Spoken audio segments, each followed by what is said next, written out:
Bismillahirrahmanirrahim. Əziz və möhtərəm izləyicilər, müsəlmanlar, xoş gördük sizi. Allahın salamı, rəhməti, bərəkəti olsun sizə. Bu mübarək ayda yenə də sizi xoş gördük. Bu Quran ayında elə Quranla bağlı söhbətimiz olacaq. Bugünkü verilişimizin qonağı Nərimanov Cümə Məscidinin imamı Araz Abdullayevdir. Salamlayıram sizi, xoş gəlmisiniz Araz müəllim. Aleykümselam və rəhmətullah bərəkətuhu. Xoş gördük. Allah razı olsun. Araz müəllim, Ramazan ayıdır. Quranla bağlı bir aydır. Quranın nazil olduğu aydır. İnşallah ki, Quran oxumağın əhəmiyyətindən danışaq inşallah. Quran oxumağın nə qədər əhəmiyyəti var, nə qədər faydası var, nə qədər savabı var. Ümumiyyətlə, bu barədə inşallah istərdik ki, danışasınız. Buyurun. Bismillahirrahmanirrahim. Aləmlərin Rəbbi olan Allah Azze və Cəllə həmd olsun. Onun Rəsuluna, əhl-i beytinə salat şərəflər olsun. Əvvəli rəhmət, ortası məğfirət, sonu cəhənnəmdən qurtuluş olan Ramazan ayı. Rəbbimiz bizləri ona qovuşturduğu üçün ona həmd sənalar olsun. Ramazan ayının əvvəlindəyik, həmd olsun, əvvəli olan rəhmət olan aydayıq. Allah bizi birinci növbədə Ramazan ayını gözəl bir şəkildə idrak edib, onu ihya eləmək nəsib eləsin. Amin. Ramazan ayı dediyiniz kimi, həqiqətən də birinci növbədə Ramazan ayı dediyimiz zaman Quran ayıdır Ramazan ayı. Ramazan ayı Quran-ı Kərimin nazil olduğu aydır. O mübarək gecə var ki, Qədr gecəsi dediyimiz Qədr surəsində keçdiyi həmən 1000 aydan xeyli olan aydır ki, Quran-ı Kərimin müqəddəs kitabının endiyi aydır. Bəli. Ramazan ayında birinci növbədə hər bir müsəlman bu ayları fürsət bilməlidir. Və bu o cümlədən də bu 3 aylardan mübarək olan aylardan Ramazan ayı 11 ayın sultanı olan Ramazan ayında fürsət bilməlidir. Ona görə ki, Allah hər kəsə bir ömür vermişdir. Bizim gələcək Ramazana qovuşub, qovuşamacağımızı Allah bilir. Ona görə bu aylarda fürsət bilib bütün ən gözəl əməlləri etməmiz lazımdır. Və o cümlədən də bizim bugünkü mövzumuz Quran mövzusudur ki, Quran-ı Kərim bir müsəlman tək oxumaqdan yetinməməli. Quran-ı Kərimi oxuduğu zaman, oxuduğu ayətlərin məalına dediyimiz, mənasına baxaraq təfəkkür etməlidir. Bu Quran-ı Kərimdə bizə Allah Azze və Cəllə nə deyir, nə mesajlar verir, hansı bizim Quran-ı Kərim ifadəsi ilə əmr bil maruf, nəhi ənil münkər, yəni yaxşılığı əmr edən ayətləri, pisliklərdən çəkindirən ayətləri bir baxıb təfəkkür eləməliyik. Ona görə Quran-ı Kərimə bu yöndən yanaşdığımız zaman həqiqətən də İslamın gözəlliyi ortaya çıxır. Ona görə Quran-ı Kərimi gözəl bir şəkildə oxumağa çalışaq. Əgər Quran-ı Kərimi ola bilsin ərəbcə oxuya bilməyənlər, Quran-ı Kərimin tərcüməsini oxumağa çalışsın. Bu ayda fürsətdir. Yəni, heç kim söyləməsin ki, mən Quranı oxuya bilmirəm. Əlbəttə ki, Quran-ı Kərimi oxuya bilməyənlər də bu ay bir fürsətdir. Quran-ı Kərimi oxumaya çalışsın və öyrənməyə çalışsın. Və unutmasın ki, Quran-ı Kərim, hər kəs bunu bilir, yəni qəbullanır ki, bəzən təəssüflər olsun ki, Quran-ı Kərimlər evlərimizdə, rəflərdə bir kitab halındadır. Onu, misal üçün, bu ay bizi o rəflərdən götürüb, rəf kitabı deyil də bizim həyat rəhbərimiz kitabı adı ilə onu bir mütaliə eləsin. Bəli. Ümumiyyətlə, bax, bu Quran mütaliə etmə, Quran oxumaq, təbii ki, insanlarımız, izləyicilərimiz hamısı bilir faydalarını, xeyirlərini, sadəcə xatırlamalar var, bəziləri sıravi insanların bilmədiyini təbii ki, indi ilahiyyatçılar, İslamşünaslar daha gözəl bilirlər. Ümumiyyətlə, Quran insana nə verə bilər? Quranla, bax, Quran oxumaq, mütəmadi Quran çox oxumaq insana nə gətirə bilər, nə əldə edə bilər insan? Bax, bu barədə inşallah ki, danışmağınızı istərdim. Quran-ı Kərim birinci növbədə hər bir müsəlmanın, hər bir möminin birinci onun üçün bir yoldur. O yol ki, Allaha aparan, Peyğəmbər Əfəndimiz sallallahu aleyhi və səlləmin yaşadığı bir yoldur. Yəni, Quran-ı Kərim bizim bildiyimiz kimi başqa ədəbi kitablar kimi deyil. Az öncə söylədiyim kimi bizə nə verə bildiyimiz zaman, Allahın əmr buyurduqlarını etdiyimiz zaman həm bir müsəlmanın həyatı düzənə gəlmiş olur. və onun çəkindirdiyi əmrlərinə riayət etdiyimiz zaman, tətbiq elədiyimiz zaman, o zaman da bir müsəlman da nə olur? Pis əməllərdən çəkindiyindən dolayı da həm özünü düzəltmiş olur, həm də cəmiyyətə müsbət təsir göstərmiş olur. Ona görə Qur'an-ı Kərimin yəni bizə nə verdiyi, nə verərdi dediyimiz zaman birinci növbədə bizim əxlaqımıza təsir etmiş olur. Quran əxlaqdır və ayət kərimədə buyurduğu kimi usvetun həsənə deyə xitab etdiyi Peyğəmbər Əfəndimiz sallallahu əleyhi və səlləmə səni gözəl əxlaq üzrə yolladıq, səni gözəl əxlaq üzrə yaratdıq dediyi Peyğəmbərimizə örnək verdiyi zaman biz də o Quran-ı Kərimi yaşadığımız zaman Peyğəmbərin əxlaqına bürünməkdir. Yəni Quran bunu verə bilər bizə. Bir də Quran-ı Kərimdə bilirsiniz ki, yəni Allahın əmr etdiklərindən də başqa Quran-ı Kərimdə qissələr var.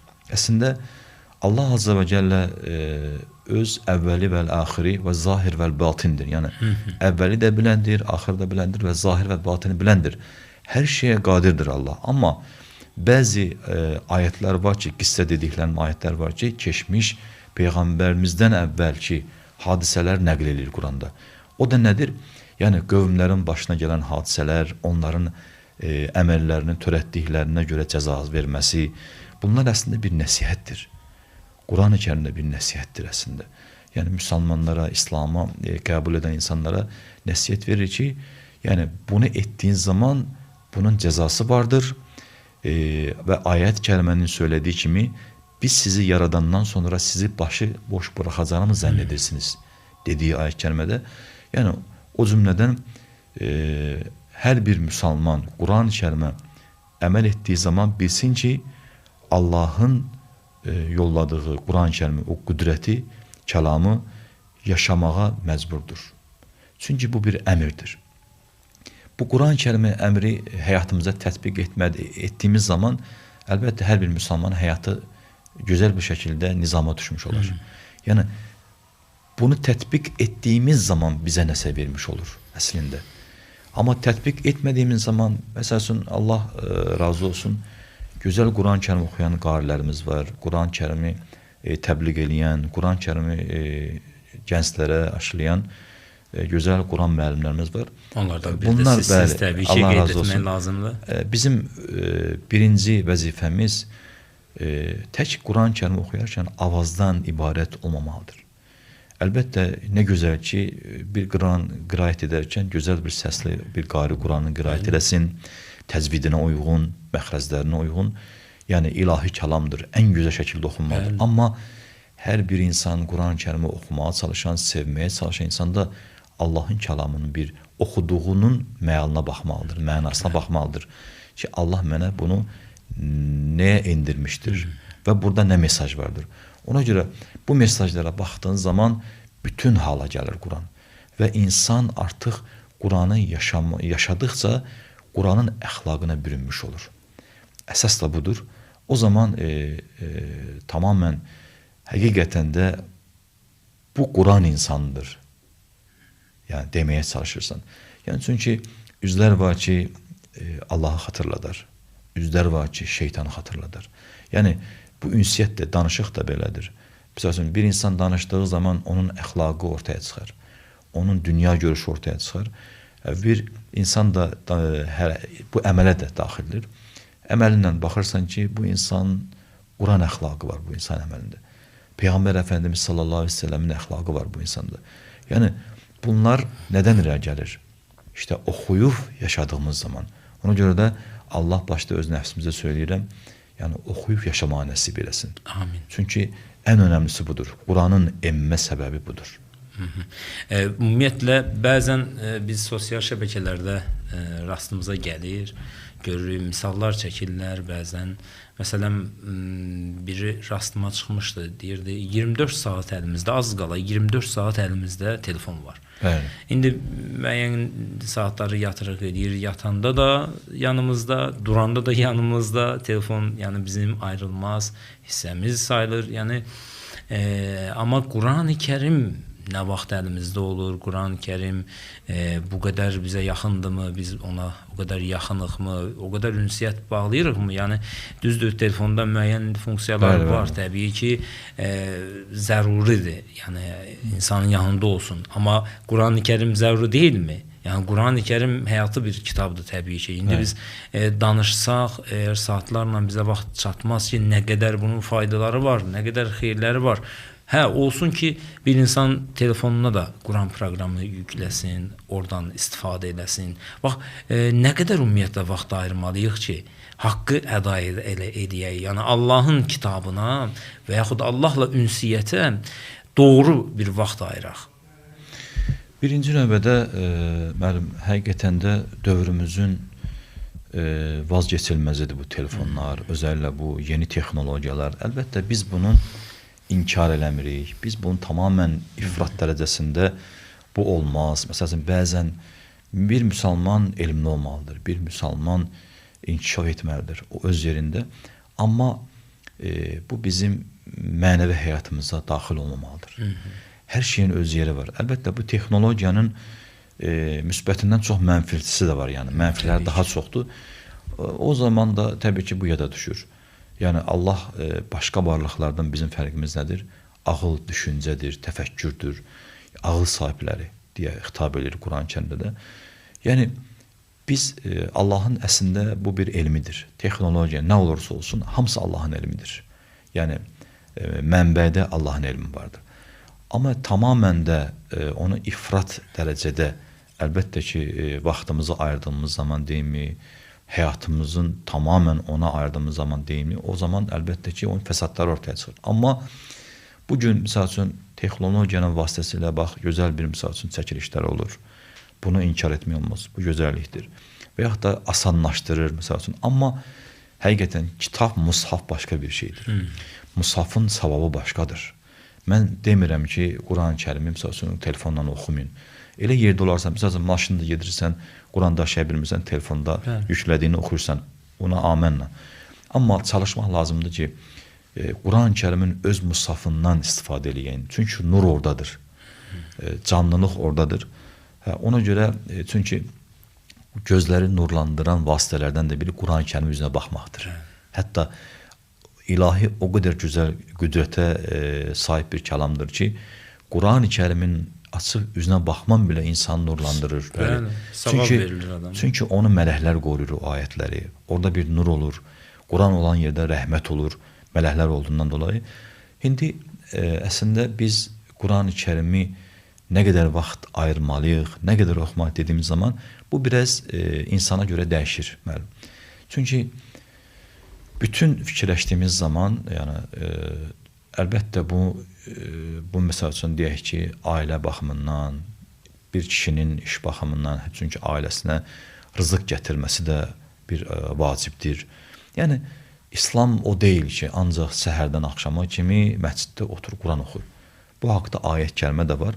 Sahabələr dönəmindən belə misal vermək olar ki, bir müddət sahabələr Peyğəmbər Əfəndimiz sallallahu əleyhi və səlləm gördü ki, səhərdən axşama kimi məsciddə ibadət edirlər və ayət indi.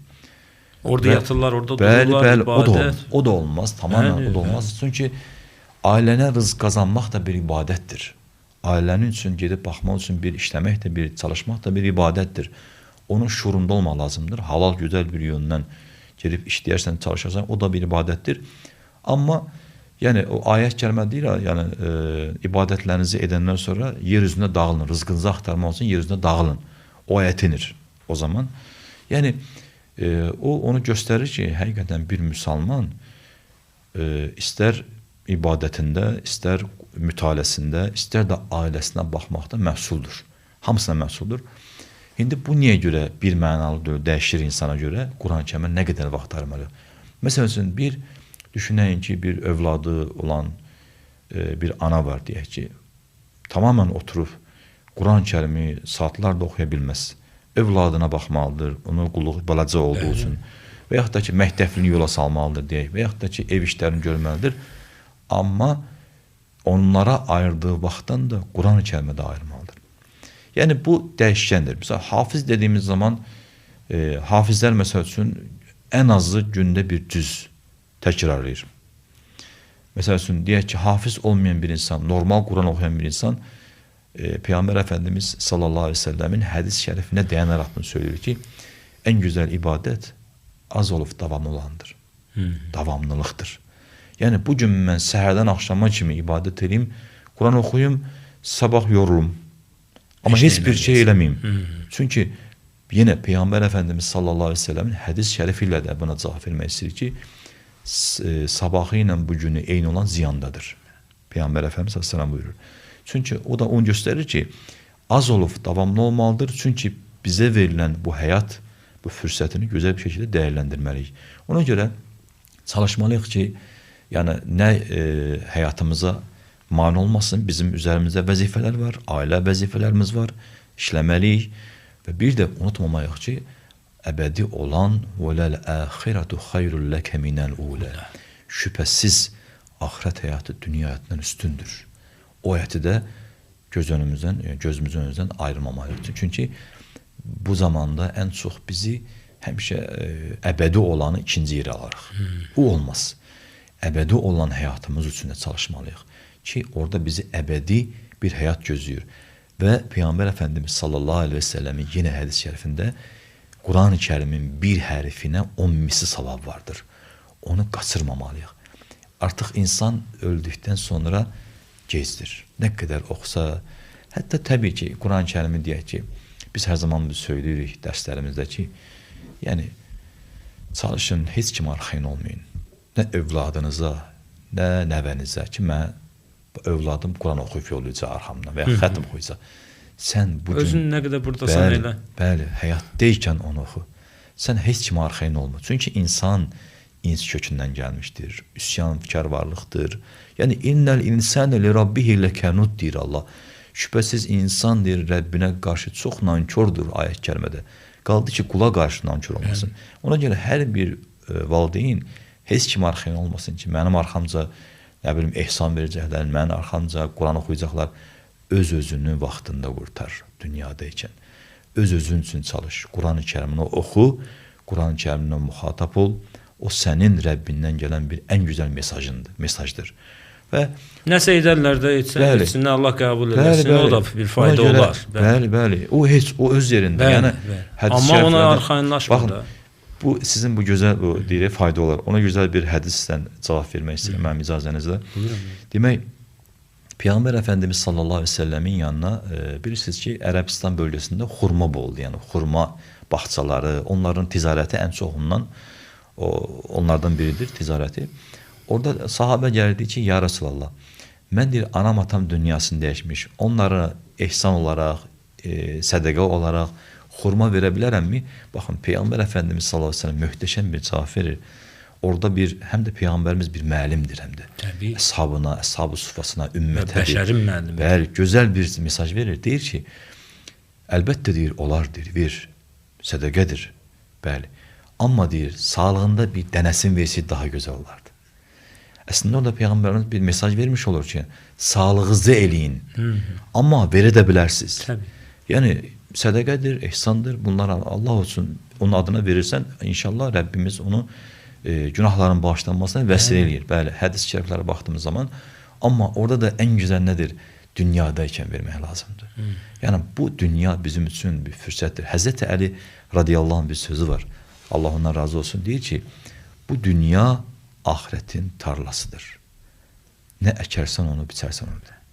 Yəni, bu dünya ahirətin tarlasıdır. Yəni, bugün mən tarlamda, mən heç bir əkin əhmiyim deyim ki, niyə çıxmadı bu? Deyək ki, bu bəhrəni niyə vermədi? Birinci növbədə özün sən addım atmalısan, özün işləməlisən ki, onun bəhrəsini görürsən. Bəzən də deyirlər, səndən hərəkət Allahdan bərəkət. Əslində, onun arxasında bir gözəl bir hikmət var, durur. Bunu göstərir ki, sən addım atmalısan, istəməlisən, işləməlisən ki, Allah da sənə onu versin. Ona görə bu dünyada hər kəs, hər bir müsəlman deyən şəxs çalışacaqdır. Və bu ayda, Ramazan ayda bir fürsətdir. Bu Ramazan ayını, yəni Allah Resulü s.ə.v-in məşhur bir hədisi var ki, xütbəyə çıxarkən 3 dəfə amin, amin, amin dedi. Və o aminlərindən də biri Ramazan ayı gəlib də, Ramazan ayı içində o fəziləti əldə etməyən, Ramazan ayından bağışlanmayan çıxan qulun burnu yerdən sürünsün, yazıqlar olsun. Yəni, Ramazan ayı fürsətdir, əlhamdülillah əvvəli olan rəhmət ayındayıq. Ona görə bu rəhmət ayından istifadə etmemiz lazımdır və bu rəhmət ayından gözəl bir şəkildə fürsət olan bu ayda həm də bizi dəyişdirməlidir Ramazan mənim. Bir də bir şeyə toxunmaq istəyirəm. Yəni, bir söz var, deyir, namaz məsciddən çıxdığın zaman başlayar.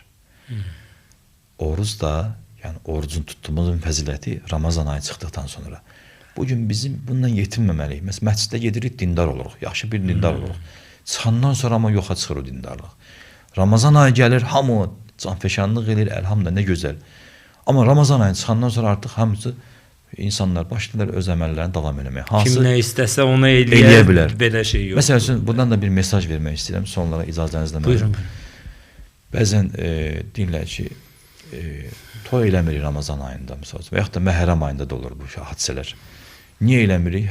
Biz məclisdə içki olacaq. Sanki elə bir ki, bir bu aylarda olmaz içki içməmək. Başqa aylarda olar. Çox yanlış bir düşüncədir, yanlış bir yaxınlaşmadır. Allah Azze və Cəllə bizə haramı buyurmuşsa, hər bir aya, hər bir günə məxsusdur haram. Halal da hər bir günə məxsusdur. Yəni, müəyyən şeylər var ki, bunlara niyə görə toxunurum? Bu Ramazan ayında içkini tərcih edən insan demək ki, sən bunu bacara bilərsən. Elhamdülillah. Bu sənin tamamən həyatından yox olmağa bir vəsilə olsun. Pis əməllərindən çəkinməyə vəsilə olsun. Ona görə Ramazan ayı bir gözəl bir məktəbdir. Elə bir ki, bir aylıq bir Allah Azze və Cəllə səni təmizləyir, paklaşdırır. Pis əməllərdən, pis xasiyyətlərdən, pis xüsusiyyətlərdən səni təmizləmiş olur. Ona görə bu rəhmət olan Ramazan ayından, məğfirət olan və sonu cəhənnəmdən qurtuluş olan Ramazan ayından gözəl bir şəkildə istifadə etməyi cümləmizə və bütün ümmət Muhammedə nəsib eləsin. Amin inşallah, amin. Allah sizdən razı olsun, dəvətimizi qəbul edib gəldiniz. İbadətləriniz qəbul olsun, Araz müəllim. Allah razı olsun. Siz də bizə dəyər verdiyiniz üçün, dəvət etdiyiniz üçün bu gözəl bir işə, bu gözəl mövzuya Allah sizdən də razı olsun. Rəbbim bizi hər zaman gözəl, bu gözəl 3 aylara, bu Ramazan ayında da təkrar qovuşmayı nəsib eləsin. Bizi bu Ramazan ayından günahları bağışlanaraq çıxan qullarına eləsin. Amin inşallah. Var olun. Təşəkkür.